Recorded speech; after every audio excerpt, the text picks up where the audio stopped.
Hi everybody, how you doing? I'm Mark from Get Knotted Paracord, and today I'm going to show you how to tie the Ashley stopper knot, or the oysterman's stopper knot as he called it.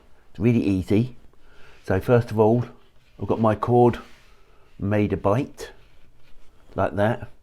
Then I'm going to get the top of this here. I'm going to bend it down onto itself like that. And I'm going to make sure, now that we've got two loops, I'm going to make sure the left hand loop is bigger than the right hand loop, like that. Now I'm going to pick it up.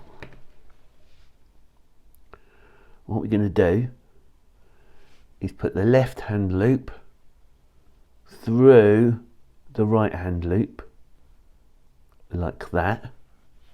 And I'm going to get the end and poke it up through this hole here,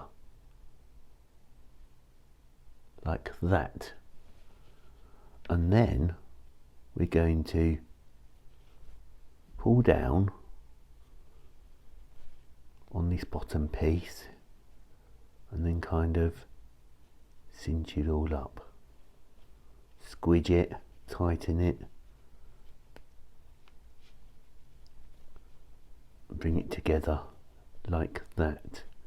Now you know if you've done it right. Oh yeah, you know if you've done it right if you look down onto the knot. You can see this kind of trifoil effect like that. It's not very good, but it's not too bad. So there you go. Now it's a stopper knot, so it basically, here, look, is an old, that's an old monkey fist jig. A stopper knot stops the rope or the cord from going through a hole like that, and that is your Ashley stopper knot. And also, because it's got these three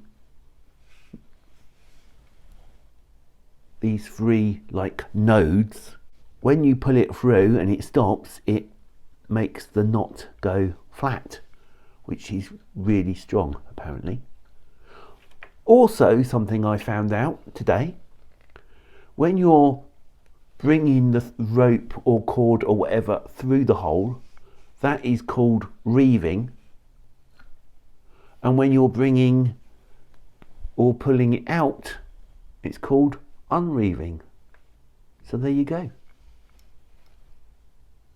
Reeving,